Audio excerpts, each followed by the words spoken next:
Hello, English speaking people. Last time we left on the saga of the Incas, in which Atahualpa is already a prisoner. However, Almagro is also coming with more troops to Cajamarca. In other words, now we have Almagro, Pizarro, and the other Spaniards, and the things are getting complicated because obviously the rescue of the room that's filled with gold and silver has to be divided. Obviously, the less people, the more each one gets.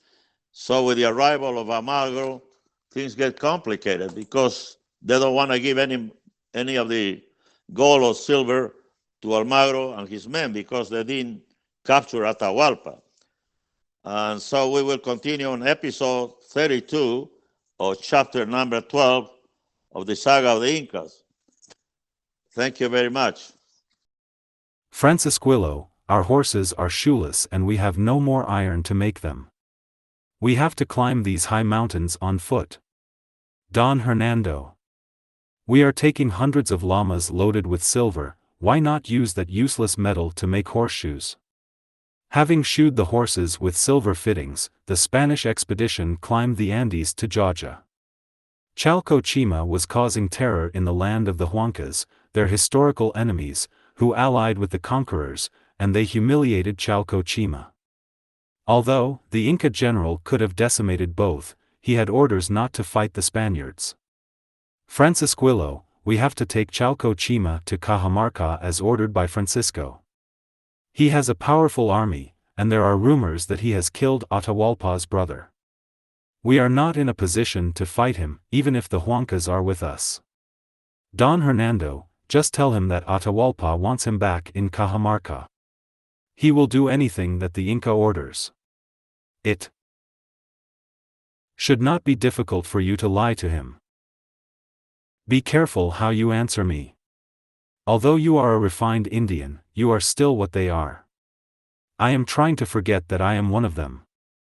Otherwise, why help you if not to dissociate myself from these Indians? It is incredible that you Indians despise your own kind. Unlike us, who we will always be proud to be Spaniards. That is why I want to be one of you. But you don't accept us, even if we serve you against our own people and try to be like you. Francisquillo. We will always treat the Indians the same, whether they dress or talk like we do. Then my face denounces that I am an Indian? No. It is your soul that divulges who you are, for being ashamed of your race. Enough of this conversation. Translate to this criminal dog that he must come with us to Cajamarca. Chalco-Chima. The Huayracocha says.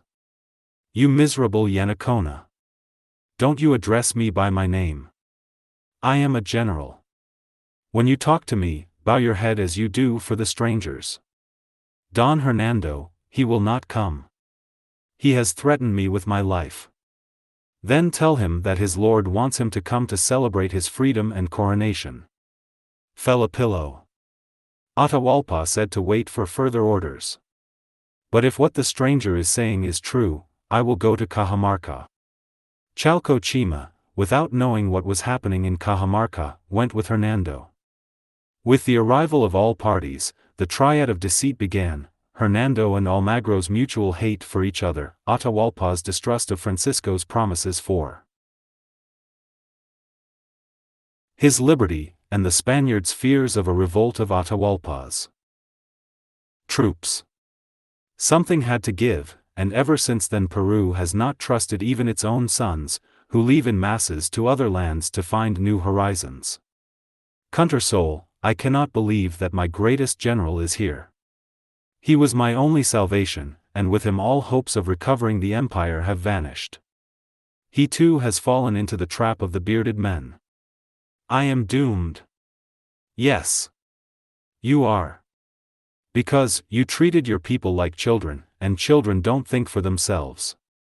If the Inca lords led their subjects as men of free will, Chalco-Chima would have acted accordingly. Instead, you were the ones thinking for them, which is where you Incas failed, and we are dismally failing under leaders who treat their own citizens no better than you did." The Inca received the general, who humbly approached him carrying a symbolic load of wood on his back. Atahualpa's eyes centered on his general, who didn't dare to look directly at him. Kissing the Sapa Inca's chained feet, Chalco Chima realized that both were prisoners. All his lord could do was to feign joy in seeing him, and use Chalco Chima to his advantage. Atahualpa knew that any powerful man in between him and his captors should be done away with, so that he could remain the sole power broker. "Chalco Chima, how did you fall into their hands?" "Great Atahualpa, the brother of the Apu Machu told me that you had ordered that I should come to celebrate your coronation. I had no other choice but to oblige to such a great event. Now I see by the weight of your chains the futility of any attempts to free you. Tell me, how did you get into this situation against an insignificant number of men? For Huayracochas they are not. You had Rumanawi to protect you." "I know. He had orders to kill the strangers who were escaping. Instead, our people were the ones running away. Perhaps he didn't know what to do on account of my safety, but he could have done something. That Quito general always thought differently than us. He must have had plans of his own after your capture. Careful that these walls have ears and eyes.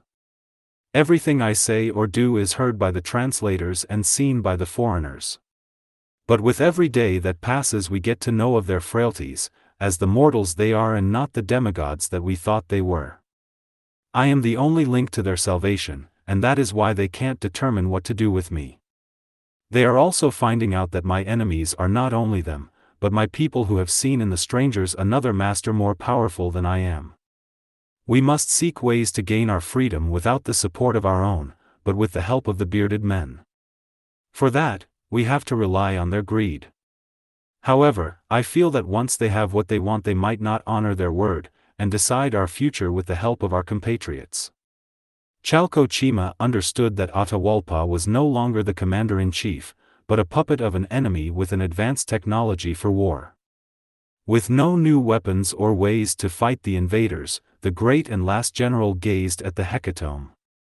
He could hear the music played by the Spaniards. Guitars that had the haunting sounds of trickling water that would destroy the Inca spirit drop by drop in the centuries to come. Almagro arrived to Cajamarca with more troops and horses. "Huayracochas, Soto, and Hernando, why are you bringing more soldiers and horses? I thought that once you obtained all the gold for my liberty, you would leave." "Atahualpa, nobility is more about retaining that status. For that to happen, one has to know whom to ally with. We want to help you against your own enemies, who are making contact with us. You are in friendlier hands with the Spaniards, and why we are getting more reinforcements. I only hope that in my moments of need, both of you will be here." The parties, civilized or not, began to concoct their own games of deception. The novelty of the conquest and the riches that kept on coming were already an old story.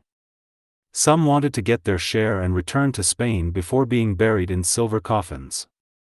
But, most wanted to go to Cuzco to get more gold and solidify the invasion. It was already May 1533, the 2 months allotted to fill the room with treasure had long expired.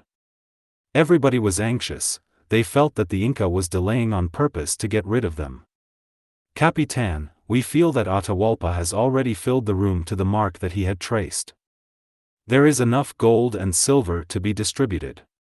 Many of us want to return to Spain and enjoy the fruits of our adventure.